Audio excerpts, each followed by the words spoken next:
Mau main kripto tapi masih galau pilih Bitcoin atau XRP? Nih, dengerin dulu biar nggak keki di kemudian hari.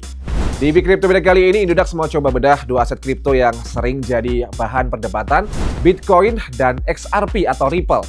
Mana yang paling menguntungkan untuk dibeli saat ini? Kita coba bahas tuntas dari sisi fundamental sampai potensi jangka panjangnya. First of all, tentu saja Bitcoin. Ini adalah kripto pertama di dunia dan sampai sekarang masih memegang gelar sebagai King of Crypto. Di akhir bulan Oktober 2025, berdasarkan situs CoinGecko.com, harga Bitcoin berada di sekitar area 106 hingga 110 ribu US dollar Amerika. Pergerakan harga Bitcoin dalam beberapa bulan terakhir didorong oleh masuknya arus dana besar dari ETF Bitcoin yang kini sudah mengelola lebih dari 150 miliar dolar Amerika Serikat. Dan yang terbaru, adanya pemotongan suku bunga acuan oleh The Fed selaku Bank Sentral Amerika Serikat. Bagi banyak investor, Bitcoin ini sudah dianggap seperti emas digital. Bitcoin ini bukan sekedar aset spekulatif, tapi juga pelindung nilai terhadap inflasi dan gejolak ekonomi. Dengan fundamental yang kuat dan likuiditas tinggi, Bitcoin sering jadi pilihan utama bagi investor yang berpikir jangka panjang. Stabilitasnya membuat banyak orang percaya kalau mulai investasi kripto dengan aman, Bitcoin adalah pintu pertama. Sekarang kita bahas XRP, aset yang punya fungsi utama sebagai alat transfer lintas negara yang cepat dan murah. Berdasarkan situs CoinGecko.com, di akhir Oktober 2025, harga XRP saat ini di kisaran harga 2,4 hingga 2,69 dolar Amerika Serikat.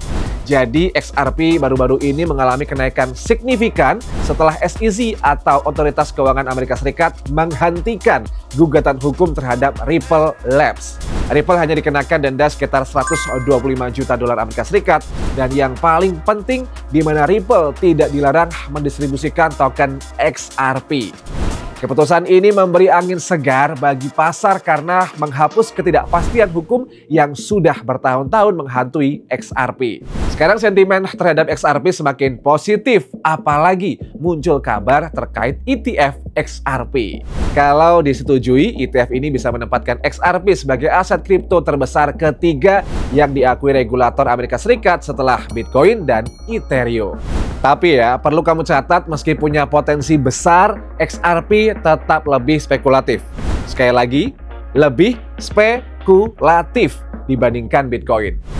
Pergerakannya sangat dipengaruhi oleh current issue, momentum pasar, dan fundamental XRP itu sendiri. Oke, kita coba intip antara Bitcoin dan XRP, jadi mana yang lebih bagus dibeli saat ini? Pertama kita lihat dari sudut pandang tujuan. Berdasarkan blueprint atau tujuan XRP ke depan yang dibuat oleh Ripple selaku pembuatnya, yakni sebagai transaksi dan pembayaran lintas negara yang cepat. Sementara berdasarkan white paper berjudul Bitcoin A Peer-to-Peer Electronic Cash System yang dibuat oleh kelompok anonim yang menggunakan nama samaran Satoshi Nakamoto, Bitcoin fokus sebagai store of value, mirip emas digital, kepemilikan terbatas, maksimal 21 juta Bitcoin. Kedua, dari sudut pandang fundamental harga. Kalau kamu cari aset yang lebih stabil, punya fundamental kuat dan diakui secara global, ya Bitcoin adalah pilihan yang logis. Karena terbukti mampu bertahan melewati berbagai siklus pasar. Tapi kalau kamu tipe trader agresif, suka tantangan, maka XRP bisa jadi alternatif menarik. Terutama jika ETF XRP benar-benar disetujui karena hal itu bisa memicu lonjakan harga yang signifikan. Kesimpulannya gini, Bitcoin lebih cocok untuk investor jangka panjang yang ingin bermain aman. Nah, kalau XRP cocok buat trader yang mencari potensi keuntungan cepat tapi siap dengan resiko yang lebih besar. Keduanya sih sama-sama menarik, tergantung sama gaya investasi dan juga seberapa besar toleransi kamu terhadap risiko. Nah, itu dia pembahasan singkat antara Bitcoin versus XRP. Dua aset kripto yang sama-sama punya daya tarik unik. Tapi ingat, semua analisis ini bukan ajakan untuk membeli aset tertentu. Dan Indodax tidak pernah bosan untuk menjelaskan ini bukan ajakan untuk membeli atau menjual aset kripto tertentu. Dan utamakan selalu lakukan riset sendiri atau do your own research sebelum mengambil keputusan berinvestasi. Oke, jangan lupa like, komen, share, dan juga subscribe buat dapetin info kripto terbaru dari Indudax. Sampai jumpa di video edukasi Week Cryptopedia berikutnya. Hasta la vista, obrigado, ciao.